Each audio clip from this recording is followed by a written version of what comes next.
Today I want to inform you of the issues with sanctuary cities. Sanctuary cities continue to be a controversial topic in today's media and society's minds. You may be wondering how cities that harbor illegal aliens have any effect on people living in those cities. In my speech, I'm going to cover two major points on sanctuary cities.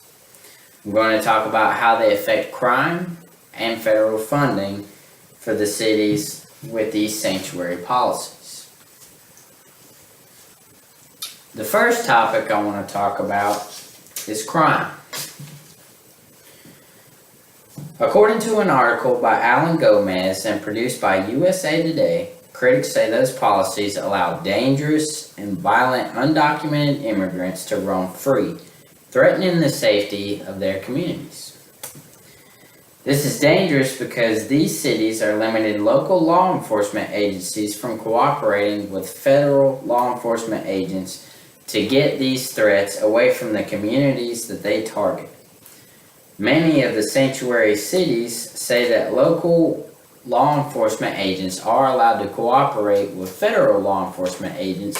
They just are not allowed to provide documentation for the deportation of the illegal aliens that may be subject of a crime. These kinds of policies make it nearly impossible for local and federal agents to keep American citizens in these cities safe.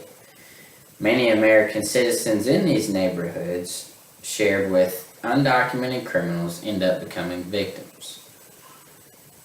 Many Americans that these criminals prey on could be saved if the local law enforcement were allowed to do their jobs and cooperate with the federal agents.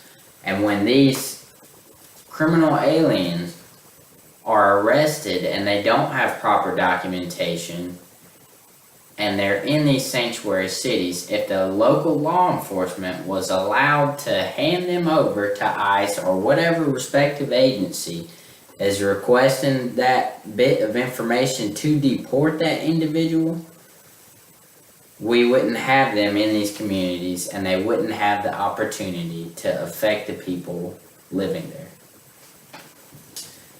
Now, crime is not the only thing that affects sanctuary cities. Another thing we're going to talk about is federal funding. Now, so my final topic is going to be federal funding. An article written by Rodan Maya said Attorney General Jeff Sessions threatened to claw back federal funding for these sanctuary cities.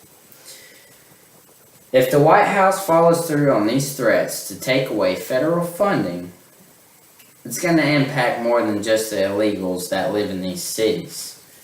Now, federal funding are used to fund hospitals, nursing homes, public transit, a lot of things that many people rely on for their day-to-day activities. Now, let's talk about it affecting education. So, if we take away federal funding and schools aren't being funded, this is going to create a low education level in the communities. And statistically, people that live in lesser educated school systems or a failing school system have a higher chance of living a life of crime. Now, this is just going to create a repetitious cycle of crime, and these people are never going to be able to live the American dream. So why should these sanctuary cities risk losing federal funding just to protect someone that consciously and willingly came in this country illegally, does not want to abide by our rules, and they do not care if funding gets pulled from these programs that a lot of these cities rely on? In conclusion, we talked about the dangers of sanctuary cities, what will happen if those cities lose their funding. The cities need to be dealt with before the consequences of their policy affect the American citizens living in those cities. Thank you.